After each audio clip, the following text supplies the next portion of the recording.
Assalamualaikum warahmatullahi wabarakatuh. Salam dan bahagia. Saya Ruri Rahmatul Jannah, calon guru penggerak angkatan 11 dari SDN 11 Pasar Cubada, Kabupaten Pasaman. Baiklah, pada kesempatan kali ini saya akan memaparkan kesimpulan dan refleksi modul 1.1 yang telah dipelajari. Dasar-dasar pendidikan menurut Ki Hajar Dewantara. Yang pertama, pendidikan dan pengajaran. Pengajaran merupakan proses pendidikan dalam memberi ilmu atau berfaedah untuk kecakapan hidup anak secara lahir atau batin.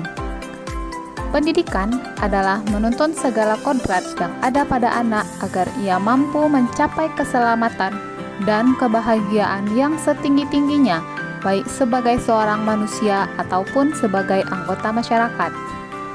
Sedangkan pendidikan adalah tempat untuk persemaian benih-benih kebudayaan dalam masyarakat dan merupakan kunci utama untuk menciptakan manusia yang beradab.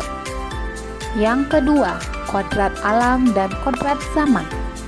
Seorang pendidik dapat menuntun peserta didik untuk tumbuh sesuai dengan kodratnya, yaitu kodrat alam dan kodrat zaman.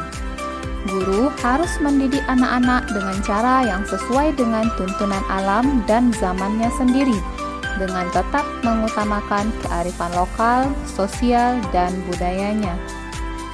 Yang ketiga, budi pekerti. Menurut Ki Hajar Dewantara, budi merupakan pikiran, perasaan, dan kemauan, sedangkan pekerti adalah tenaga. Budi pekerti adalah perpaduan antara gerak, pikiran, perasaan, dan kemauan sehingga menimbulkan tenaga.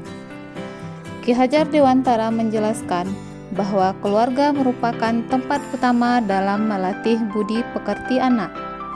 Sebagai seorang pendidik di sekolah, kita juga ikut berperan membimbing anak untuk menemukan kecerdasan budi pekerti dengan tuntunan dan teladan yang sesuai dengan kebutuhan murid.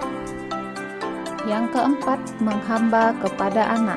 Maksudnya, yang pertama, guru harus mampu memahami dan menghargai siswa sebagai individu yang unik dengan kebutuhan, minat, dan potensi yang berbeda-beda. Lalu guru tetap harus menjalankan tugasnya sebagai pendidik dengan memberikan bimbingan dan arahan yang tepat, serta mengajarkan nilai-nilai moral dan etika yang baik. Selain itu, guru juga dapat memberikan kesempatan kepada siswa untuk mengembangkan diri mereka secara maksimal. Guru juga harus memberikan ruang dan waktu yang cukup bagi siswa untuk mengeksplorasi potensi dan minat mereka sehingga mereka dapat berkembang secara optimal.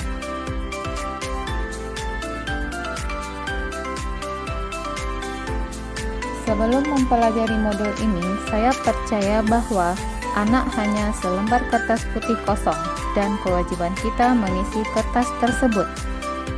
Saya juga percaya bahwa guru selalu memberikan pembelajaran kepada anak.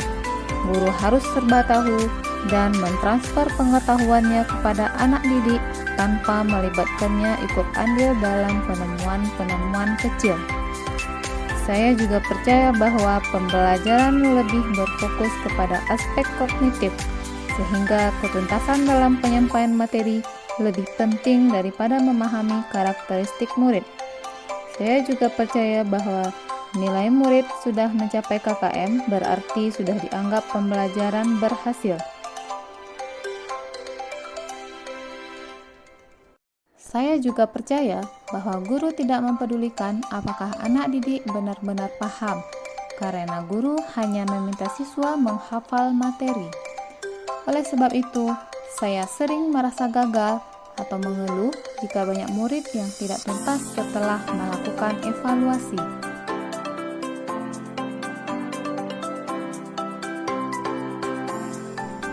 Setelah saya mempelajari modul 1.1 tentang pemikiran Ki Hajar Dewantara, saya menyadari bahwa apa yang saya pikirkan dan saya lakukan selama ini tidak tepat. Saya menyadari bahwa anak adalah kertas yang penuh coretan samar atau buram sejak lahir.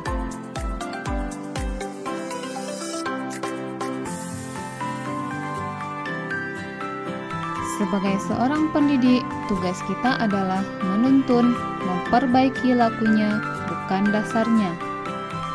Murid bukanlah objek pembelajaran, melainkan subjek pembelajaran, yang mana maksudnya adalah seorang murid memiliki kebebasan berekspresi, bebas mengemukakan pendapat, serta bebas berkreasi.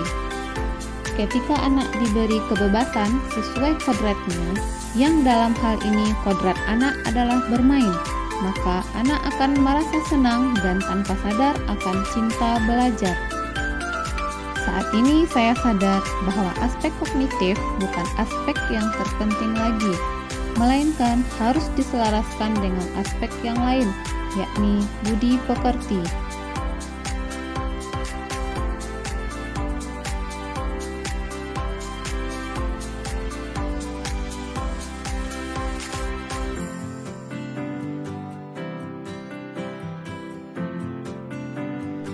Yang dapat segera saya terapkan dalam pembelajaran di kelas adalah: yang pertama, merancang pembelajaran yang interaktif dan menyenangkan dengan melibatkan murid sesuai metode student center.